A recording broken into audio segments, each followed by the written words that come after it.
உலக தமிழ் கலை இலக்கிய மாநாடு கிழக்கு மாகாண ஆளுநர் செந்தில் தொண்டமான் தலைமையில் மட்டக்களப்பு வெபர் மைதானத்தில் நடைபெற்றது. கிழக்கு மாகாண கல்வி திணைக்களம், பண்பாட்டு அலுவல்கள் திணைக்களம், மட்டக்களப்பு மாநகர சபையின் ஏற்பாட்டில் இன்றைய மாநாடு ஆரம்பமானது.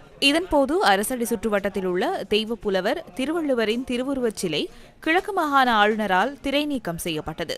நிகழ்வில் கிழக்கு பல்கலைக்கழக துணைவேந்தர் பேராசிரியர் வ கனகசிங்கம், மலேசியாவின் முன்னாள் அமைச்சர் டாத்தோ ஸ்ரீ எம் சரவணன் உள்ளிட்ட பலர் கலந்து கொண்டனர். தமிழ் கலை கலாசார பண்பாட்டை பிரதிபலிக்கும் கலை கலாசார நிகழ்வுகளை உள்ளடக்கிய பண்பாட்டு பேரணி மட்டக்களப்பு அரசடி சுற்றுவட்டத்திலிருந்து மட்டக்களப்பு வெபர் மைதானம் வரை முன்னெடுக்கப்பட்டது.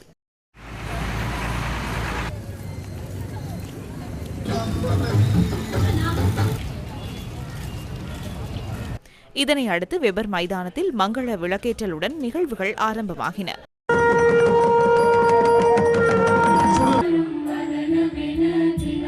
நிகழ்வில் மட்டக்களப்பு எனும் விசேட மாநாட்டு மலரும் வெளியிட்டு வைக்கப்பட்டது.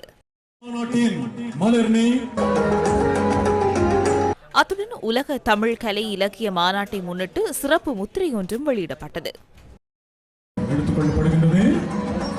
தமிழ்ங்கிறது நம்மளோட அடையாளம் மட்டும் இல்லை, நம்ம எல்லாத்தோட உயிரும் அதுதான். தமிழ் இலக்கிய மாநாடு நடத்தணும்னு சொல்லி இலங்கையில் எங்கே நடத்தலாம் அப்படின்னு சொல்லி உட்காந்து யோசிச்சுட்டு இருக்கோம்.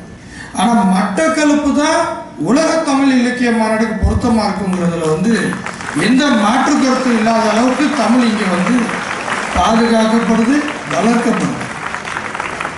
சரி, மட்டக்களப்பு நடத்தலாம் அப்படின்னு முடிவு பண்ணோன்னே தமிழை வளர்ச்சி அடையும் போது, இந்த நாடு வளர்ச்சி அடையும் போது, இந்த நாட்டில் இருக்க அனைத்து மக்களும் வளர்ச்சி அடைகிறாங்க. ஸோ அப்படின்னு இருக்கும்போது தமிழை வளர்க்க வேண்டிய பொறுப்பு நம்மள்கிட்ட இருக்குது.